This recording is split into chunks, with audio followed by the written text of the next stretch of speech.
Bonjour, j'ai le plaisir et l'honneur d'être avec le professeur Atul Patak, professeur de cardiologie mondialement connu. Et on va parler aujourd'hui du syndrome cardiométabolique et en particulier du diabète. Atul, est-ce que tu peux nous parler un peu de cette nouvelle définition, de cette nouvelle façon de voir la définition de l'obésité et du diabète, et en particulier de l'obésité, à travers cette publication récente sur Lancet qui remet en question l'utilisation de l'indice de masse corporelle pour définir l'obésité? Effectivement, la définition de l'obésité, jusqu'à présent, était simpliste ou trop simple. Elle était basée uniquement sur l'indice de masse corporelle. Mais en fait, en faisant cela, on passait à côté d'un grand nombre d'informations, notamment sur le risque cardiologique, rénal, métabolique de ces patients. Et donc, cette publication insiste sur la requalification de ce syndrome en tenant compte d'autres paramètres. Donc, au-delà de l'indice de masse corporelle, il y a bien sûr la présence de comorbidités, mais aussi l'existence de symptômes, de signes. Et tout ceci, en fait, doit nous refaire penser le diagnostic de l'obésité. On ne s'arrêtera pas à l'indice de masse corporelle, mais on greffera à l'indice de masse corporelle d'autres paramètres. Le meilleur exemple, c'est les obèses sarcopéniques. On peut être dénutri et obèse, et ça montre bien que la limite de ce marqueur qu'est l'IMC, il ne permet pas de qualifier quelqu'un à titre. On peut être avec un IMC important et être un athlète, et on peut être avec un IMC important et avoir une obésité abdominale qui est délétère, et avec une obésité plutôt sous-cutanée qui est moins délétère. Alors, nous avons énormément évolué sur le traitement de l'obésité.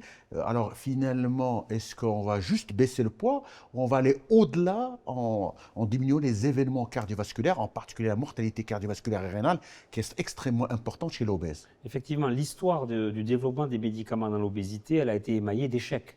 On a en tête tous ces médicaments qui faisaient perdre du poids et qui avaient soit des effets neutres, soit même augmenté le risque d'événements, Rimonaban, médicaments dérivés des amphétamines, donc en fait qui faisaient perdre du poids mais qui augmentaient le risque. Et pendant longtemps, on s'est cantonné à traiter les sujets atteints d'obésité par des stratégies qui réduisent le poids et qui soient safe, qui ne soient pas à risque. Et puis il y a une révolution. On s'est rendu compte qu'il y avait des médicaments qui non seulement pouvaient faire perdre du poids, mais pouvaient aussi réduire la morbimortalité des obèses non diabétiques, mais aussi des obèses compliquées. Et ça a élargi notre perspective sur la capacité des médicaments à non seulement faire perdre du poids, réduire la morbimortalité cardiovasculaire, mais aussi réduire le fardeau des autres comorbidités associées à l'obésité, maladies métaboliques, hépatiques ou rénales. Comment tu vois les GLP-1 agonistes? On a vu tellement d'études, l'étude la plus récente, STRIDE, sur les membres inférieurs, on a eu SELECT en prévention secondaire, les études sur l'insuffisance cardiaque, STEP et SUMMIT. Comment tu vois l'apport des GLP-1 agonistes aujourd'hui dans la prise en charge des obèses? Il y a eu trois nouveaux médicaments dans la prise en charge des affections métaboliques, les inhibiteurs de DPP4, on met de côté, les inhibiteurs du SGLT2 et les analogues du GLP1. La classe des analogues du GLP1 est une classe fascinante, parce qu'en fait, à chaque fois qu'on teste l'hypothèse que ces médicaments pourraient réduire la morbimortalité des malades dans des situations très diverses, on gagne le match. Tu l'as rappelé, l'artériopathie, la maladie rénale, la pathologie cardiovasculaire. Ce bénéfice, il s'explique certainement par l'effet métabolique. Les analogues du GLP-1 agissent sur le métabolisme glucidique, c'est la fameuse voie de l'incrétine. Ce sont des médicaments qui vont avoir des effets sur l'insulinorésistance, sur le glucagon. Mais tout ne s'explique pas par l'effet métabolique.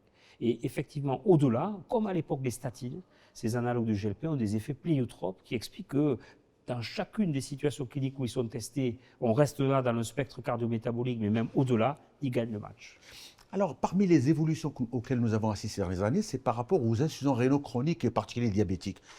Et le développement de cette quadrithérapie qui change complètement la donne et qui peut retarder la dialyse de plusieurs années. Est-ce que tu peux nous dire un mot sur cette quadrithérapie et comment tu vois qu'on peut la mener? Effectivement, pendant très longtemps, on a été binaire. On a dit, voilà, les inhibiteurs du SGLT2, c'est plutôt l'insuffisance cardiaque, l'insuffisance rénale. Les analogues du GLP-1 sont plutôt les patients qui ont un profil athérosclérotique. En fait, cette cloison s'est effondrée.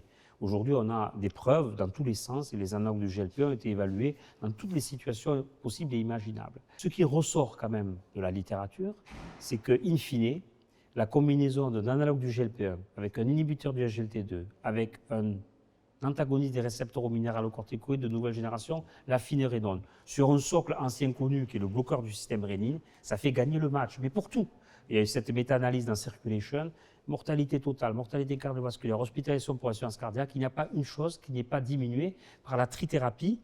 Je ne dis pas la quadri parce que le quatrième, on l'a toujours, on a toujours un bloqueur du SRA, mais disons la quadrithérapie ou la nouvelle trithérapie, la trithérapie moderne, est systématiquement associée à une réduction des événements pour nos patients. Nous avons assisté à une très belle conférence sur l'intelligence artificielle et un nouvel défi aujourd'hui pour la médecine de demain. Comment tu vois le défi de l'intelligence artificielle et comment sera la médecine de demain à travers l'apport de l'intelligence artificielle? En fait, l'intelligence artificielle, c'est une nouvelle révolution industrielle, comme on a eu à l'époque, la première, la deuxième révolution. C'est une révolution qui est basée sur l'acquisition de la donnée.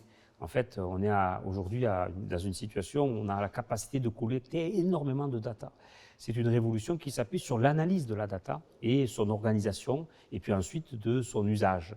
Pour la médecine, je crois qu'aujourd'hui, les choses vont très très vite. Peut-être que les 3 points que je retiendrai, c'est que l'IA et la gestion de la data permet de voir l'invisible. Ce qui nous paraît apparemment normal ne l'est pas. Deuxièmement, l'intelligence artificielle nous permet de passer le cap de la vision binaire. Avant, on savait dire oui, non, j'ai de l'hypertension, j'ai une dyslipidémie, j'ai une dysfonction rénale.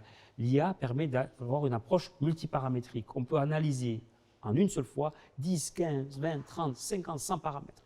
Troisièmement, l'IA va révolutionner bien sûr la prise en charge dans un contexte difficile où on a de moins en moins de soignants, où les malades ont de plus en plus de demandes. Et là aussi, l'IA va modifier notre rapport à l'information, notre rapport aux soins. Donc, on ne fera pas sans. Maintenant, est-ce que demain, la médecine sera révolutionnée par l'IA? Oui. Est-ce que la médecine se fera sans médecin? Je ne le pense pas, car les médecins et les patients ont besoin de contact, ont besoin d'humanité, ont besoin d'empathie, ont besoin d'ancrage culturel. Et ça, la machine ne le fait pas encore. Énorme gratitude donc pour le professeur Atul Pathak et merci encore d'avoir répondu à mes questions. Merci Ahmed. Merci.